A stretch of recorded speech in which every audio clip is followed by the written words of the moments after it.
What is going on, guys? My name is Aaron, and this is the Game Day Hour. Welcome back to another episode. In today's episode, we're going to be doing the Fantasy Football Division review for the NFC South, which is the Tampa Bay Buccaneers, the Atlanta Falcons, the Carolina Panthers, and the New Orleans Saints. Again, the same rules apply. We're going to be going through each of the players on these teams based on if I think they're draftable or close to being drafted. And it's going to be very simple because we have 6 Buccaneers, 7 Saints, 7 Falcons, and 6 Panthers. So we're going to be looking through these players and seeing where I would draft them based on last year's stats and how I think they're going to be doing this year. So without further ado, let's get started. All right, so now we're in the tier list maker, and again, we have 26 players, and we're going to be starting with the Tampa Bay Buccaneers.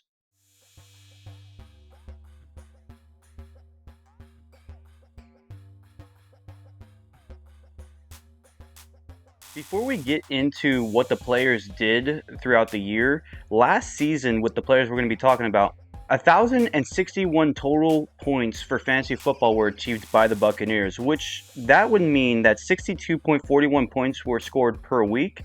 And because we're looking at 6 players, that's 10.4 points per player, which is extremely good for a team because most teams you're going to see on this list drop below 10. So to see a team over 10 is very important. And there's nowhere better to start than Baker Mayfield. So Baker recently signed a 3-year deal in the offseason, so he is the long-term Buccaneers quarterback.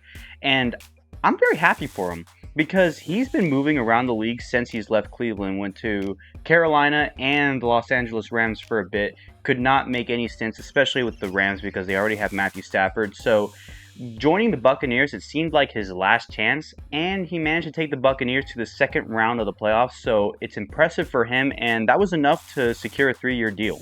In his only season with the Buccaneers, he had 4,044 passing yards along with 29 total touchdowns and 10 interceptions. That was 319 fantasy points, which was 9th among all quarterbacks. Now, it helps that he has a very talented core around him, but as far as where I draft him, I don't think he's a top 10 quarterback, but I do think he can be drafted in between rounds 6 through 9. I think that he's earned that mantle to be able to be that productive for those middle round picks. So if you find that you need a quarterback in the middle rounds, you already established a good quarterback early on, but you need a second one immediately, Baker Mayfield, I would say, is somewhere in 8 and 9. I don't think he drops below in 10 and 15. I think he is just as talented to be in this spot. So yeah, Baker Mayfield, impressive season with the Buccaneers. High hopes going into this season. I still think that the Buccaneers overall might be the best team in the NFC South. So this could be huge for him. 8 through 9 is where I would have him for fantasy. Next up, we have Rachaad White. Now, when it came to the running back core, they've been moving around with running backs since Leonard Fournette. So this is the long-term guy, and at first I wasn't sure what to think. I don't think I had a great report for him last year, but this season he had 990 rushing yards, 549 receiving yards, and 9 total touchdowns. That's 192 fantasy points, which was 8th among all running backs. Now, I don't think he's top 2, but I do think that he's somebody valuable to draft here in the rounds 3 through 5. I mean, you know, running backs are going to go off the board very fast, and the fact that he is practically the Buccaneers' bell cow running back, I think it's fair to say that he can be a top 5 pick overall. Where in the top 5, I have no idea, but I think that you can't really go wrong with it. I think more likely you're going to pick him as your second running back, but still, second running back, third running back, that is really good if you can get him there. I don't think he's your number 1 though. So 3 through 5 makes a lot of sense for him. Next up, we have Mike Evans. Now, I don't know what we're doing as fantasy football players because we often put Mike Evans in the 6 through 9s or later, yet each year he's averaging 1,000 receiving yards, and even last year, 1,255 receiving yards, 13 touchdowns. That's 197 fantasy points. That's 4th among all wide receivers.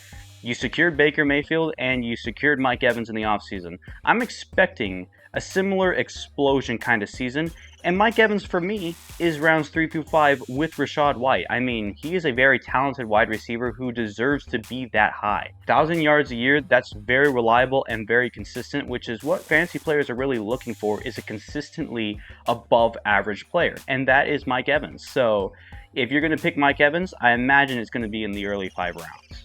Next up, we have Chris Godwin. Now, it's really tough to see where you want to put Chris Godwin because overall, Godwin is a great wide receiver. But as a wide receiver too, he puts up a lot of yards. He doesn't see the end zone very often. So he had 1,024 receiving yards and 2 touchdowns. That's 117 fantasy points. That was 34th among all wide receivers, which is still draftable as a wide receiver 4. But you could tell with Godwin, he's going to be somewhere here. I think he's still draftable, but he's a late round draft pick because I think Mike Evans has become that main number 1. Godwin is still very talented, and he's going to be really good or really reliable in some weeks. I just don't think he's a long-term starter on your team. So 10 through 15, I think, is a fair spot to have him. Next up, we have Cade Otton. And now, Cade Otton last season for tight ends, I mean, he gave you your average tight end stats. I mean, 455 receiving yards and 4 touchdowns. That's 64 fantasy points, which was 19th among all tight ends. So it's still draftable, and I think that he is somebody who you can draft, but really late. I mean, when I say really late, I mean somewhere closer to round 15. Maybe that tight end at the end of round 15, but I don't know. A lot of times he might go undrafted, but I think this is the highest you're going to pick him. So, yeah, no Buccaneers are going undrafted just yet, but the last 2 are not ones you're going to pick early. And then lastly, you have the Buccaneers defense, which last season had 172 fantasy points. That was 13th among all defenses in the league. They're a defense too. They still have some very reliable pieces, but I believe they're going to be drafted in the late 10 through 15, maybe even the last 2 rounds.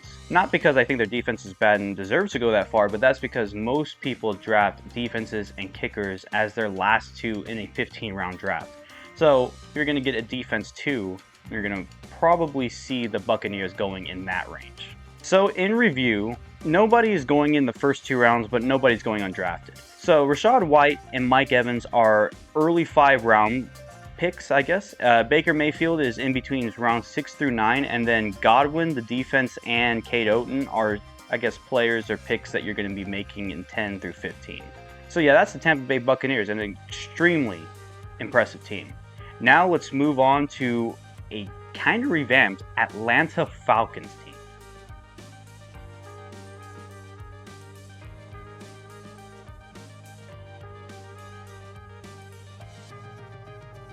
If you take the whole sum of the Falcons players on this team right now and compare it to last season and put them all together, the Falcons had a total of 822 fantasy points. That's 48.35 points per week, which is 6.91 points per player. Not very good. To be fair, there are some injuries though, especially to their new starting quarterback who we're going to be looking at, Kirk Cousins. Kirk Cousins has spent a majority of his years with Washington and with Minnesota as of recently, and has had great wide receivers throughout. Overall, I mean, he's a very talented quarterback, but last season he was injured for a significant amount of time, and in the time he did play, he had 2,331 passing yards along with 18 touchdowns and only 5 interceptions, which is 184 fantasy points, and that's 23rd among all quarterbacks, which is not a real draftable range, but again, he was injured. The thing about Kirk Cousins is this: if you're looking for him to win you a Super Bowl or make great runs in the playoffs, you're probably not going to get that wish because he's not that type of quarterback. But when it comes to fantasy, when it comes to needing a quarterback to score you a lot of points, he's going to be that kind of quarterback because he's a very consistent statistical quarterback. If I had to think about it, I don't know if he's a quarterback 1 anymore. He's getting up there in age, but he's definitely, I would put him over Baker Mayfield. Because Kirk Cousins, I mean, he has a pretty good wide receiver core on this team, so he's going to get a lot of points. Again, he's very consistent with the football, and if he manages to stay healthy, he will be a reliable quarterback for fantasy. The Falcons really got a big upgrade. Is it Super Bowl worthy? I don't know. But statistically, it's a great weapon to have.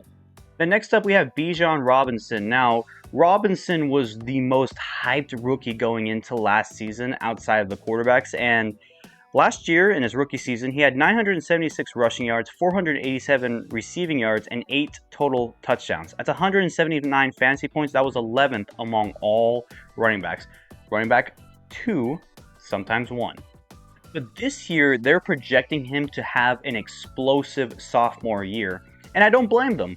When you get Kirk Cousins, you're going to open up the field a little bit more. There's going to be more opportunities in the pass game, and the rush game is going to go a lot smoother. I believe that Bijan Robinson is destined to be a running back one, and even somebody I would draft as early as round 1. Now, would I draft him round 1? I don't know. I feel like I have to see more, but I can understand why you draft him in those early 2 rounds. So I project him to be going in the first 2 rounds, which means the first player in this tier list is finally in the top tier, and that's Bijan Robinson. Next up, we have Tyler Algier, I think that's how you pronounce his name, the backup to Bijan Robinson, and a reliable backup too. Now, is he super impressive? Well, that's up for you guys to decide. He had 683 rushing yards and 5 total touchdowns. That's 109 fantasy points. That was 34th among all running backs. Oftentimes in my fantasy league, which consisted of 10 players, I rarely saw him starting. And this is why, even though he was a reliable running back, I'm going to have him right here. It sounds like the wrong decision, but I just didn't see a use to pick him up at all throughout the year. And I've had times where I needed running backs and he was just really down in the list. I think Bijan Robinson will eventually become the bell cow and Algier will start to fade out. So that's why I have him going undrafted. But I can understand if you think he's a good late round running back draft pick, but I just don't think he's going to be drafted in a 15 round fantasy draft. Next up, we have Drake London, who, I mean, to be fair, he has not been used to his full potential, but he has, started to increase his stats just a little bit. Last year, he had 905 receiving yards, but only 2 touchdowns. That's 97 fantasy points. That is 41st among all wide receivers, which is just outside the wide receiver 4 range. But I think things are going to change. He has a better quarterback, and I think that Kirk Cousins is going to use him a lot better. As a precaution, I would probably put him somewhere here. I think he's draftable, but with a lot of caution. I don't see him going anywhere this high, but this could be a year for him to prove himself. So if you're high on Drake London, my thing is I'm not ready to pull the gun to these top 3 spots, especially if he's just outside of that wide receiver 4 range. So yeah, we'll keep Drake London here, but I still think he is draftable because of Kirk Cousins. Next up, we have Darnell Mooney, who is coming over from the Chicago Bears. In his tenure with the Bears, he has not been that impressive of a wide receiver, but he has seen some fantasy playtime, especially on my team in the last 2 years. Mooney had 414 receiving yards and only 1 touchdown. That's 43 fantasy points, which was 86th among all receivers.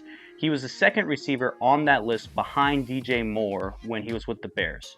Again, somebody I would not draft. He hasn't proven to be a reliable wide receiver for fantasy football long term, so I think he's going to be a high free agent, but not a draft pick in most fantasy drafts. So this is a fair spot to have him. Next up, we have Kyle Pitts. In my shorts, I look at myself as being very critical of Kyle Pitts because everybody keeps hyping him up as one of the best tight ends going into each year, but statistically he's not that impressive. I'm not completely sure how I feel about Kyle Pitts. Last season he had 667 receiving yards with 3 touchdowns. That's 77 fantasy points. That was 12th among all tight ends, so that is a draftable range, but I feel like he should be better. But now that you have Kirk Cousins, I think that for tight ends, he'll be drafted somewhere in the round 6 through 9. And I think if there's any year that he's about to have a blow-up season, this should be the year.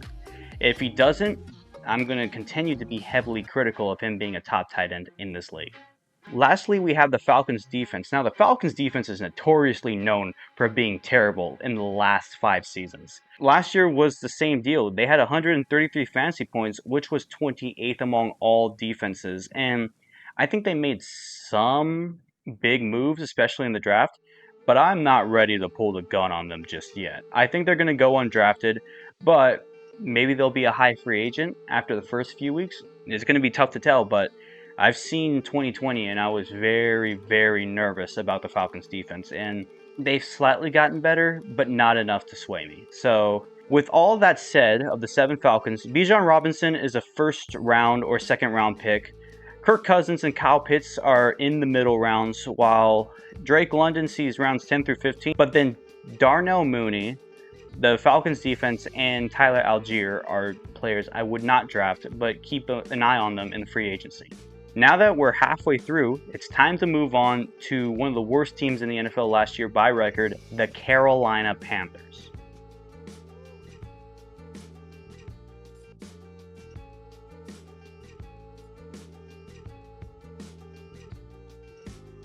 Before we get into the players, we're looking over 6 players for the Panthers, and overall, combined, they had 648 total fantasy points. That's 38.12 points per week, 6.35 points per player. That's not good at all. And of course, we said the same thing with the Falcons, which now that Kirk Cousins, there's going to be a lot of change because I think he is a high fantasy quarterback. Can the same be said about Bryce Young? I mean, of the 3 quarterbacks drafted in the first 5 picks, CJ Stroud was clearly the best. Anthony Richardson played the least among them, and I trust him more than Bryce Young. Bryce Young last year had 2,877 passing yards, 11 touchdowns, 10 interceptions. That's 170 fantasy points, which was 25th among all quarterbacks. That's not good. That is not good, but he has a lot to prove himself. The wide receiver core did get better, so he has some reliable targets, and I thought he was going to be the best quarterback. Obviously, that didn't happen, but I would have to say we're not ready. I cannot see Bryce Young being drafted just yet. He has a lot to prove, and this is a year that he needs to prove himself because of the 3 fantasy quarterbacks, he's the least I'm confident in. I would rather have Anthony Richardson, and I'd rather have CJ Stroud by a long mile than Bryce Young. So I think Bryce Young needs to see some improvement this year, because if he doesn't show much improvement, the Panthers could get impatient with him, or there could be a lot of panic setting in and thinking they could have just drafted a busted quarterback. But we'll see. Obviously, I don't really like calling players busted, but NFL terminology. Next up, we have Chuba Hubbard. Now, this is interesting because Chuba Hubbard has always been the running back 2, even when Christian McCaffrey was on the Panthers. And when you look at the whole sum of everything, I mean, he's always been a reliable running back, somebody worth drafting when he plays. He comes off free agency very well, but this is the first time he's actually going to be the number 1 running back going into this year, which is interesting because they recently drafted Jonathan Brooks and they still have Miles Sanders, but for now, Chuba Hubbard is number 1 on the depth chart for the Panthers. Last season, he had 902 rushing yards and 5 touchdowns. That's 126 fantasy points, which made him 29th among all running backs. I asked, do you think Chuba Hubbard, if he is the starter going forward, is going to have a blow-up season? And the reason why I asked is because I think he will. But I'm going to be a little careful. I think he's going to be drafted in between rounds 10 through 15. I think he is reliable enough to be drafted, especially if that's the route they're going with. And I think they will, because Hubbard has proven himself to be a reliable running back. So I'd rather have him over Miles Sanders, personally. Now, with Jonathan Brooks, that remains to be seen. For now, I think Hubbard is a draftable quarterback in the early, late rounds. So 10, 11, 12 is where I'd see him being drafted more often. But yeah, I think that Chuba Hubbard will be a good addition for the Panthers as the starter. Next up, we have Deontay Johnson, who was recently acquired from the Pittsburgh Steelers. Now, in 2020, in my fantasy football year, which, by the way, is on the opposite side of this trophy, I had Deontay Johnson, or I picked him up in the middle of the year, and he proved to be one of my most reliable players, especially for my dominant wide receiver core, which also had Stephon Diggs' first year with the Buffalo Bills and Tyreek Hill when he was with the Chiefs. And for me, Deontay Johnson is very deserving of all the praise he got back then, but these last 2 seasons have not been that great. Last year, he had 717 receiving yards and 5 touchdowns. That's 95 fantasy points, 43rd among all wide receivers. That's even less than Drake London.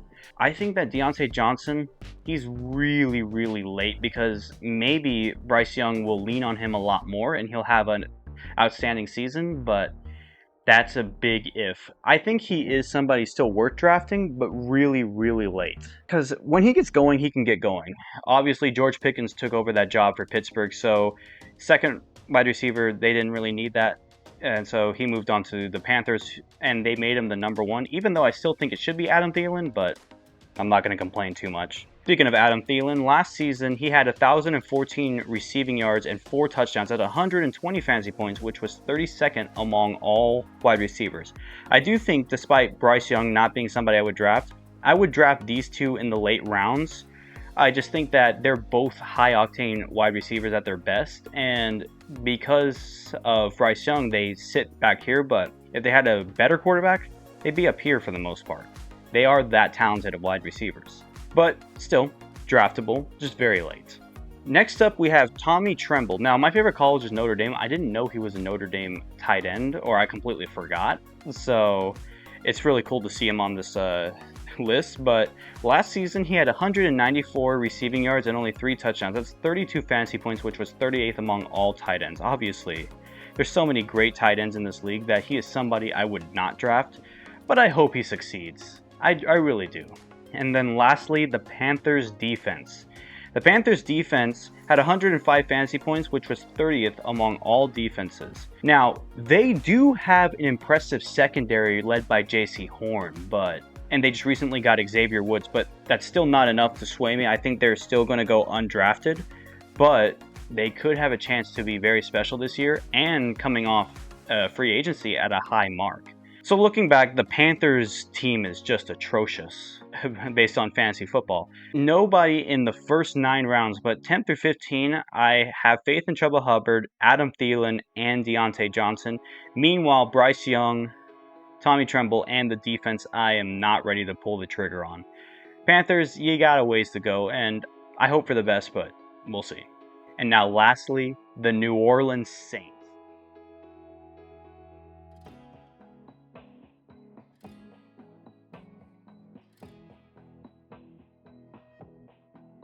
So this is going to be Derek Carr's second season with New Orleans, and last year he played 17 games, and in those 17 games he had 3,878 passing yards, 25 touchdowns, and 8 interceptions. That's 286 fantasy points, which was 15th among all quarterbacks. That's like middle of the pack, but I'm going to say middle of the pack, but a lot of times if you're going for building up your wide receiver, running back core while also establishing a good kicker and a good defense, most of the time that's how I would view it. He would most likely go in the early rounds 10s, maybe 11, but still, somebody to have as a reliable backup. And I've had him as a backup. Even in my championship game, he was my backup quarterback to Jordan Love. So he is somebody who I would draft, but just a little bit later, especially if you've already bolstered up your wide receiver core or your running back core, depending on which one you lean towards, maybe even both. So yeah, 10 through 15 is a good place to have him. Next up, we have Alvin Kamara, and controversy has made it really difficult to see where I would draft him, and he has been kind of losing his touch of recently. Last season, he had 694 rushing yards, 466 receiving yards, and 6 touchdowns. That's 148 fantasy points, which was 24th among all running backs. That's running back 3. Coming from a guy who I would put as an early rounds 1 through 2 in previous years. I mean, he's clearly not at that mark, but I still think he's somebody really reliable. I see him being drafted more in the middle rounds, 6 through 9. I just think that he's still extremely talented in both the rush and the receiving game. So I still think he's high in that regards, but he's clearly fallen from being a round 1 pick at many times. So this is where I would have Kamara. Next up, we have Jamal Williams. Prior to his first season with New Orleans, he was so impressive with Detroit, but his stats really dropped off from there. He had 306 rushing yards and only 1 touchdown. That's 31 fantasy points, which was 67. What happened? Jamal Williams was sharing the backfield with David Montgomery and put up 17 touchdowns, roughly.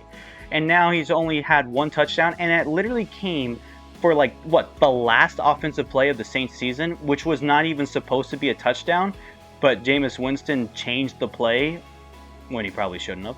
But that's how Jamal Williams got his one and only touchdown. Otherwise, he would not have seen the end zone once last year. That is concerning, and that makes him undrafted in my opinion, but I hope he succeeds because he's a fun player to watch, and I think he needs to have more reps. They were able to use Kamara and Mark Ingram very well in Kamara's early years. I think you got to do the same thing with Jamal Williams. He's that good, so I guess we'll see. Next up, we have Chris Olave. And Olave last season, he did really well. 1,123 receiving yards, 5 touchdowns, 136 fantasy points. That's 24th among all wide receivers. I think he's going to take a little bit of a leap forward because Michael Thomas currently, I haven't seen him on the roster when I was looking over the depth charts. I even tried to see where he was. It still says Saints, but I'm pretty sure he's in free agency. So Olave is going to get the majority of the touches in the receiving game, and because of that, he's somebody who I would draft in the earliest round 3 through 5. For me, I think Olave is going to have a really good breakout season now that Michael Thomas is, not there and taking some of the catches. So rounds 3 through 5 is where I see him. But the second wide receiver is somebody who I had a lot of high hopes for and was very happy with last year. And that is Rashid Shaheed. Now, I remember I was talking with some people in fantasy and I was like, I don't know if Shaheed is somebody worth drafting. And I ended up drafting him in like rounds, 12 or 13. And at times, he was explosive. He is what I wanted Devin Duvernay to be the year prior. Somebody who is just really consistent and high in statistical measures in both the rushing game, the receiving game, and where he shines a lot, the return game, both for kick returns and punt returns. Last season, Rashid Shaheed had 719 receiving yards and 6 total touchdowns, one of them coming on a punt return. That's 96 fantasy points, which made him 42nd, but don't let that fool you. He had a lot of points in my league, and to be fair, there's a lot of bonuses and statistical measures. So I don't know. I think he's going to be somewhere late here because of the picks, but if it were my league, I would put him a lot higher. But I think in most leagues, he is somebody I think I would draft, and that's because he's a triple threat. You can be threatening in all 3 phases, and you get at least 1 touchdown from him, you're close to 10 points. He's going to get yards one way or the other. So most of the time I can see him making it to 10 points as long as they give him the ball enough to do so, because he just gets yards from so many places. Now we have Jawan Johnson, and Jawan Johnson had 368 receiving yards and 4 touchdowns. That's 56 fantasy points, which was 21st among all tight ends. That's just outside the tight end range, but I see him as somebody in many leagues being draftable, but really, really late. I think that they can use him much better because he is a really good tight end. The only problem is I'm going to have to put him down because I forgot that they have Taysom Hill. And with Taysom Hill, that's going to take away a lot from Jawan Johnson, which means he's somebody who's really high in free agency, but somebody I would probably not draft with the circumstances the Saints have. So yeah, he's going to go undrafted. And lastly, we have the Saints defense, which was impressive last season. 175 fantasy points. That was 11th among all defenses and within the NFC South. It was the best defense overall for fantasy. I think they're just close to, number 1 defenses on a lot of fantasy teams. But because they also at some points can be the number 2, I'm going to put them really high here in the rounds 10 through 15 if you're really trying to bolster up your defense. They're really impressive, and they have so many great pieces. You got Lattimore, you got Cameron, you have you just recently got Chris Young. So you have a lot of pieces that are going to make you very impressive. So yeah, they are draftable, and I forgot to do this at the beginning. The Saints last season with all their players had 928 total fantasy points. That's 54.59 points per week. That's 7.8 points per player, which is roughly average. So there are a lot of players, of course, that you can draft, and it reflects here. So overall, with the Saints, their highest draft pick for me is a rounds 3 through 5 pick on Chris Olave. Then Kamara is in the middle rounds, and then Derek Carr, the defense for the Saints, and Rashid Shaheed are players I would draft in rounds 10 through 15. And lastly, Jawan Johnson and Jamal Williams are players of high consideration, but for free agency. So overall, when I look at this, the Falcons have the best player for fantasy football, but I would trust the Tampa Bay Buccaneers team more. I think that right now the Buccaneers are, in my opinion, the clear best team in the NFC South. That is going to potentially change, but there's no doubt to me that they can, and I believe they will repeat as NFC South champions. And then the Panthers, they got a ways to go. But the Saints and the Falcons are not that far behind the Buccaneers. So yeah, this is my fantasy list, and now it's time to get to the outro. So thank you guys so much for watching. I hope you enjoyed today's episode, and if you do, please leave a like, comment down below, and subscribe. Go follow me on all my social medias and interact with me about fantasy football. Once fantasy football is done, it's time to look at a preview of the NFL season, which is really, really close once these fantasy football division stuff is done. I might make an episode looking at all these teams and ranking them based on fantasy, so stay tuned for that. Anyways, the next episode will be on the AFC West, which is a division I'm looking forward to, and then the NFC West is right afterwards. So yeah, it's going to be very fun to see those teams. So yeah, I hope you guys are ready for that. Anyways, that'll do it from me. So I hope you guys have a great day. Take care. God bless y'all, and I'll see y'all in the next episode. Peace.